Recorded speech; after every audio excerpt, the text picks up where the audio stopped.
Ok, bienvenue à tous les amis, bienvenue dans cette petite vidéo. Je fais une petite vidéo aujourd'hui rapide, j'avais pas envie de sortir de matos, de trucs et tout, tu vois. Je suis posé chill dans mon canapé et je suis juste venu là vous faire une petite vidéo pour répondre à une question. Vous savez que moi, je fais beaucoup de Tamiya loisirs et sur la chaîne du coup, j'ai énormément d'abonnés qui sont débutants. Hein. Et ils sont débutants et ils viennent me poser des questions en privé. Donc moi, j'aide pas mal de monde, donc ça me fait plaisir, il n'y a pas de souci avec ça. Et j'ai une question qui revient assez souvent, en fait, c'est parce que les mecs, ils achètent des TT02 et c'est vrai que d'origine, ça avance pas, tu vois, ça va pas vite. Et la question qui revient, et la question, du coup, tu la connais, tu l'as vu dans le titre, c'est comment faire pour que ma TT02 aille plus vite. Voilà. Donc la réponse, elle va être valable, en fait, pour toutes les RC, toutes les voitures RC en général, pas que pour les Tamiya et encore moins que pour les TT02. Donc il y a deux choses, on va rentrer dans le sujet direct, dans la réponse. Il y a deux choses à faire pour que ta voiture aille plus vite. Tout simplement, la première chose, la plus simple, c'est de changer le moteur et de mettre un moteur qui tourne plus vite. Si le moteur il tourne plus vite, tu iras plus vite. Tu peux aussi, ce moteur-là, le faire tourner plus vite en mettant une batterie différente. Si tu tournes, par exemple en LiPo 2S, tu tournes à peu près à 7 volts. Si tu la passes en 3S, tu vas tourner à peu près à 11 volts et forcément, ton moteur il va tourner plus vite. Attention, ne fais pas ça, je ne dis pas il faut faire ça. Attention, ton moteur et ton ESC ne prendront peut-être pas 3S, ne prendront peut-être pas plus de voltage. Donc surtout ne le fais pas. Tu le fais que si tu es sûr que ton combo, par exemple si tu roules en brushless, que ton combo puisse accepter le 3S. Dans ce cas-là, de 2 à 3S, forcément tu vas aller plus vite en 3S parce que ton moteur aura plus de volts, plus de tension, donc va tourner plus vite. Attention aussi, parce que s'il tourne plus vite, il va plus chauffer et plus consommer sur ta batterie. Donc ça, c'est une chose à savoir. Donc première chose, c'est le moteur. Tout simplement, le moteur, soit tu le remplaces, soit tu lui mets plus de tension s'il peut le faire. Il va tourner plus vite, ta voiture ira plus vite. C'est simple, efficace. Ça, c'est la première chose. Deuxième chose, et là, ça va être un peu plus compliqué. C'est surtout, moi, cette réponse-là que j'aime apporter aux gens qui me posent la question. C'est le ratio de transmission. En fait, dans une voiture, tu as un moteur.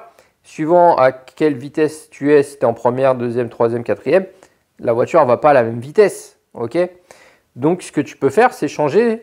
Nous, sur la RC, sur ta Tamiya, il n'y a pas de boîte de vitesse. Okay, mais par contre, il y a des pignons. Il y a un pignon moteur et il y a une couronne. Et ça va correspondre, en fait, c'est ça qui va correspondre à ta boîte de vitesse. Suivant le nombre de dents que tu as sur ton pignon, le nombre de dents que tu as sur ta couronne, eh bien, ta voiture n'ira pas à la même vitesse, même si tu laisses le même moteur. Donc, ce que tu peux faire, si tu veux aller plus vite, si ton moteur ne chauffe pas trop et que tu veux aller plus vite, eh bien, c'est jouer sur le ratio de transmission. Donc là, on va pouvoir prendre l'exemple d'un mec en vélo. Le mec, c'est toi sur ton vélo et toi, tu corresponds au moteur. Donc, sur ton vélo, si tu veux aller plus vite, qu'est-ce que tu fais ?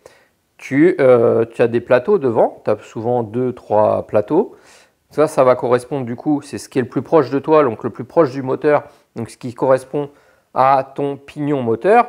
Et ce qu'il y a sur la roue à l'arrière, toute ta cascade de pignons, souvent là tu as plus que 3 vitesses, hein, tu en as plein. Et bien ça correspond du coup à ta couronne, c'est ce qui est le plus proche des roues. Okay, donc qu'est-ce que tu fais pour aller plus vite sur un vélo ? Eh ben, tu mets au niveau de tes pédales, du coup, au niveau de tes plateaux, tu vas mettre un plateau plus grand. Donc, sur ton moteur de ta RC, tu vas mettre un pignon plus gros, donc avec plus de dents sur ton moteur. Ça va te permettre d'aller plus vite. Et quand tu es au bout de ce que tu peux mettre en taille de pignon, eh ben, tout simplement, après, tu joues aussi sur la couronne. Et la couronne, c'est ce qui correspond à la cascade de pignons que tu as sur ton plateau, sur ta roue arrière. Et là, tu sais que plus tu vas mettre les pignons petits, donc que tu vas descendre ta chaîne de ton vélo, okay, le plus à droite, je ne sais pas si tu vois ce que je veux dire, et ben, tu vas aller plus vite. Et donc, ce qu'il faut sur ta RC, c'est que ta couronne, tu la mettes plus petite, avec moins de dents. Donc, plus ton pignon moteur va être gros, plus tu vas aller vite. Et plus ta couronne va être petite, plus tu vas aller vite aussi. Donc, il faut jouer avec les deux. Par rapport à ton support moteur, à ce que tu peux mettre, donc ça va dépendre des châssis, des véhicules que tu utilises. Et ça va aussi dépendre de là où tu roules, de ce que tu as besoin en fin de compte de vitesse. Parce qu'attention, aller vite, c'est une chose, mais avant d'aller vite, vaut mieux savoir piloter. En fait, si c'est pour faire des têtes à queue tous les 2 secondes et pas arriver à faire un tour de piste parce que tu vas trop vite et que la voiture du coup ne tient pas la route, c'est pas la peine. Donc d'abord, apprends à piloter ta voiture comme elle est d'origine. Si tu es débutant, je m'adresse vraiment qu'aux débutants les mecs. Hein. Apprends à piloter et à te faire plaisir, à faire des tours propres, à prendre des bonnes trajectoires, que ta voiture tienne la route. Et une fois que ça sera acquis, là tu pourras commencer à essayer d'aller un peu plus vite.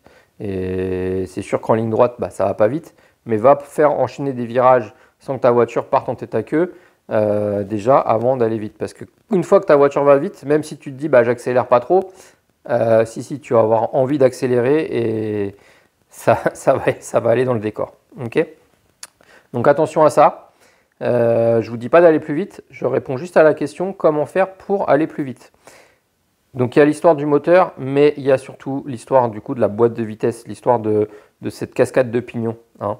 Donc à retenir en fait, c'est que plus tu vas mettre un pignon moteur plus gros, plus de dents sur ton pignon moteur, plus tu vas aller vite.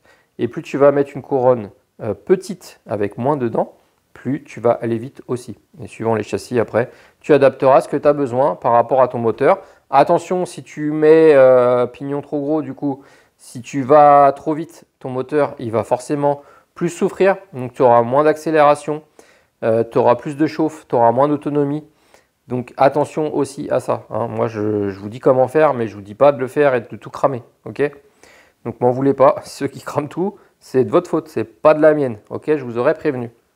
Voilà, donc c'était une petite vidéo vraiment spéciale débutant pour répondre à cette fameuse question. Parce que la plupart d'entre nous, oui, on le sait, je suis sûr que vous avez déjà éteint la vidéo. Si vous êtes arrivé jusque-là et que tu as suivi la vidéo, c'est vraiment que tu es débutant et que tu avais envie d'écouter cette explication. Et du coup, ça fait plaisir. Donc dans ce cas-là, n'hésite pas à mettre le petit pouce, ça aide toujours la chaîne. Viens t'abonner, viens regarder toutes mes autres vidéos, ça fait plaisir aussi. Sur ce, je vous laisse, j'espère que ça vous aura aidé. Ciao.